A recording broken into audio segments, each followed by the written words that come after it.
Brett's been pretty quiet the last couple of months since walking away from the NFL, but yesterday he was on an Atlanta radio station, 790 The Zone. He was asked about Aaron Rodgers and the fact that he's already won a Super Bowl. Listen carefully to Brett's comments, a hot debate to follow. I'm going to be quite honest. I was not surprised. The biggest surprise for me was they didn't do it sooner, because it's funny how people forget over time that my last year in Green Bay, prior to the first game, really started training camp, I made the remark that this was probably the most talented team I've ever played on. Stephen A. Smith, you're up first. Are Favre's comments inbounds or out of bounds? Well, not only are they out of bounds, they're flat out pathetic. Once again, this is this guy looking for attention any way that he can get it. Brett Favre, newsflash, you're retired. You're no longer relevant. You had your time. It's over. Please go away. Stop trying to disrespect Aaron Rodgers. He's arguably the best quarterback in the game right now. There's no question that he's the reigning defending Super Bowl champion, and there's no question that you did everything that you could to impede his development because of the numerous times you couldn't make up your mind as to whether you wanted to retire or not. Brett Favre, Hall of Famer, no doubt. Numbers nobody can argue about. But in 20 years, you have one Super Bowl title. This guy already has one. He's probably going to get another. He's probably going to surpass you in terms of his legacy and his sufficiency to the city of Green Bay. And you know what, Brett Favre, the way that you've handled yourself and you conducted yourself, I don't want to hear from you anymore. Disappear, stay in Little Gettysburg, Mississippi, and enjoy your life. Goodbye, good riddance. We don't miss you. No, you love it that he did a radio interview because you couldn't wait to hate on Brett Favre, which has been your mantra for the last 5 years. It's your claim to NFL fame is to hate on Brett Favre. Okay, now let me... absolutely... Go ahead, Skip. The fact of the matter is that he's brought it on himself. Nobody can deny the greatness that Brett Favre has exhibited on the field for the majority of his NFL career. Thank you. The problem is that nobody brings this up. We talk about T.O., we talk about Chad Ochocinco. Nobody ever comes out and say that Brett Favre may be the most selfish, self-centered athlete we've seen in modern time. The stuff that this guy was allowed to get away with, skipping training camp, not wanting to show up, taking his time, not realizing the detrimental effect it was going to happen. I'm throwing facts at you, Skip Bayless, not numbers, facts. You don't understand it, that's your problem. Back at you right now. This was completely inbounds. Because Brett Favre spoke the dead, honest truth that you, Stephen A. Smith, just don't want to hear.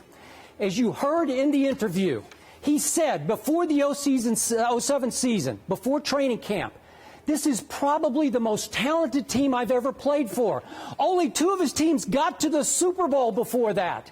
And that is why, when Ted Thompson, the GM, ran him out the door, I said that Ted Thompson, before the 08 season, was sacrificing a shot at another Super Bowl because the 07 season ended with Brett Favre nearly getting that Packers team to the Super Bowl. He came within, I will admit it, an overtime interception of getting that team past the Giants into the Super Bowl. That team was poised to win the next year, and it sacrificed starting a first-year quarterback in Aaron Rodgers, and they went 6-10.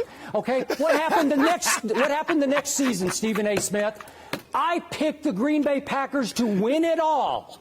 I'm talking about in 09. It was the second season of Aaron Rodgers because that team was loaded. And Aaron Rodgers went to Arizona and committed a late turnover that cost him a first-round playoff game they should have won. You know it, and I know it. So the point is, Brett was exactly right. It was poised. It should have happened a little sooner. I thought Aaron Rodgers should have won in 09. What was the problem there? No.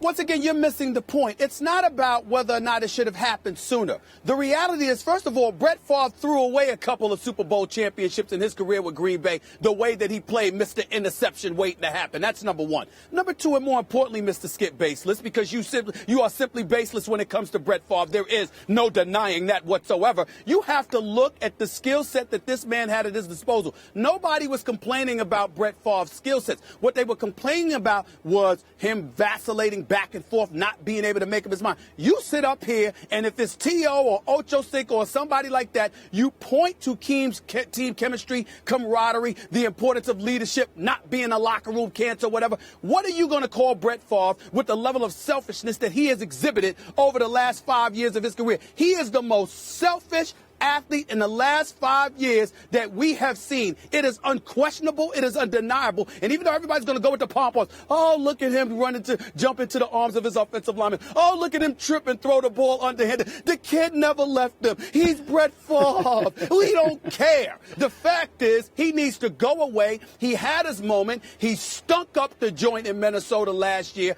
after he sat there and held the franchise hostage.